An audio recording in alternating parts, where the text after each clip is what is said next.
Hi there. If you've ever thought about assisted living for you or your loved one, I'm going to share something today that might shock you. Truth is, assisted living isn't as assisted as the name suggests.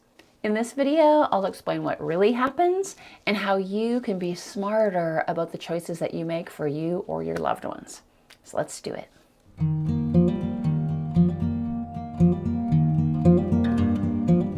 So if you've ever thought about assisted living, the idea sounds great, right? You move into a place and you get assistance. It's going to be really helpful. It'd be helpful for you so you don't have to work so hard and things just kind of line up in a way that really is healthier for you. Or it'll work well for your loved one, for your mom or your dad or your in-laws or your partner or whoever it might be, because they just need more help and they need more organization and structure and all the good things that assisted living is supposed to bring. Well, the sad part is, it generally doesn't. Assisted living isn't really as assisted as the name suggests. So I recently spoke to a family who was quite shocked when they moved their mother into assisted living. And they were like, this is going to be great. She's going to have all these resources. She's going to engage. She's going to make friends. She's going to have help with her medications, all this stuff. Well, very quickly upon signing the contract and moving in, they realized, well, you don't just get assistance with your medications, you have to pay more for that. So fine. They negotiated and they talked about what she needed and they paid extra and they established the system and so on so that she had somebody managing her medications. One step done in the right direction. But for the other things that she needed, there was not really that same negotiation.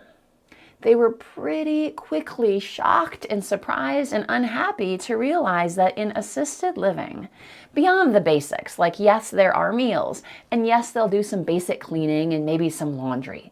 But beyond those things, there is very little structure or support. A huge reason why they moved their mother there and supported her idea of wanting to be there was because they wanted her to have a more active, engaged, healthy routine and lifestyle. They wanted her to be connecting with friends, people who were just a few steps away in different apartments and so on. None of that was happening. There was no assistance in making this a reality. What was happening was that their mother was really struggling. She felt isolated and alone and hadn't really met anyone. She wasn't taking advantage of the resources that were there. She wasn't going to the classes. She wasn't going on the fancy little trips that they had. She was living in this wonderland and not engaging and benefiting from all of the goodness. So let's dive into why this happens, what assisted living really offers, and how you can be smarter for the choices that you make for yourself and or your loved ones. So assisted living facilities, or ALFs, I think are better defined as or conceptualized as resourced living rather than assisted living. What does that mean? Well, they provide resources. There are meals. For the most part, people can eat meals there and they don't have to cook for themselves. In fact, they have a pretty limited, if any kind of a kitchen or cooking equipment in their room. They also provide some level of cleaning. Usually there's cleaning people who will come in often once a week and do some of that maintenance cleaning that is harder for people to do, like vacuuming and so on. They also provide access to group activities or resources or events. For people who are relatively high functioning, where they go, I just don't want to have to drive. I don't want to have to go to my senior center. I don't want to have to drive, 30 minutes to see my friends. I don't want to have to physically get places or kind of organize it all. I just want it to be there and then I will take advantage of it. Assisted living can be great. Those people look at the menu of options, select all the ones they're really excited about, go to them, try them out, make friends, meet people at mealtime, and really develop this lifestyle that they love. That group of people is relatively small. The people who often move into assisted living are doing it because they need more assistance. It's not working so well at home. They aren't really capable of establishing and growing and flourishing a lifestyle when the resources are even just sitting there waiting for them. So for people who maybe can't remember all of the details of what's going on, or maybe it's hard to pick from a variety of options, or maybe when you do pick, it's difficult to plan and organize and get yourself ready and get yourself to the events, or maybe it's really intimidating and I might go, but it's just easier to stay in my room. I don't really want to talk to people anyway. They're a bunch of old people. I don't want to be interacting with them. I'm not old.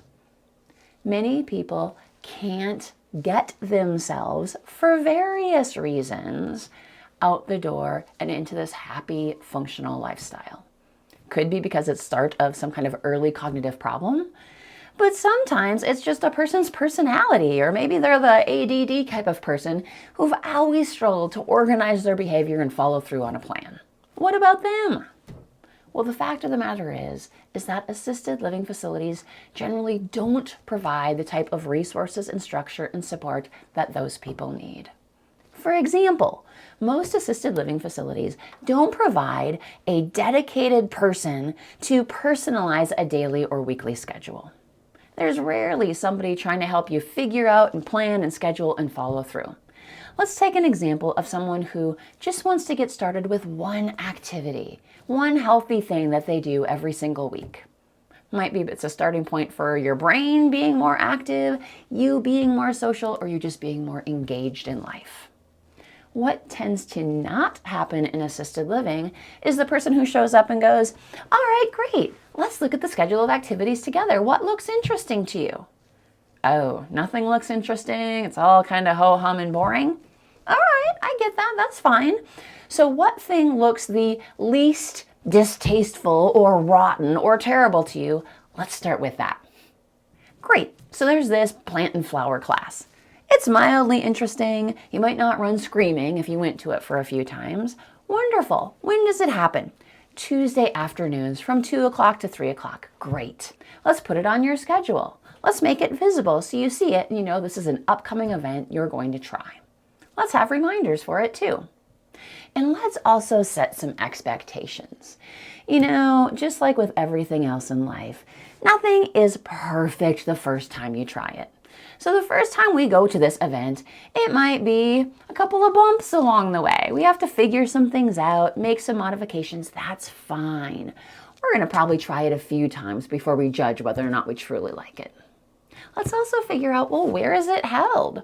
Let's wander down there together so we can kind of check out the lay of the land and get more comfortable with it. Great. It's the day of the event. It's about noon right now. Yeah, the class is coming up at 2 o'clock. And how are you feeling about it? Are you dressed and ready to go? Have you had a good lunch yet? Let's make sure everything's going smoothly on this day. Oh, it's a little bit before 2 o'clock. Wonderful. Let's head down there together. Nah, it's not a bother at all. I was heading down there anyway. And I heard that Joyce, your neighbor, might also be interested in it. She might have been planning on going. So let's just knock and see if she's heading down there too. After the event. So, how did it go? Were there any bumps? Was there anybody that you knew? Did you talk to anyone? Let's have a discussion about it. See what was good and bad. And this is just one example. We could think about things like this pertaining to a variety of healthy behaviors.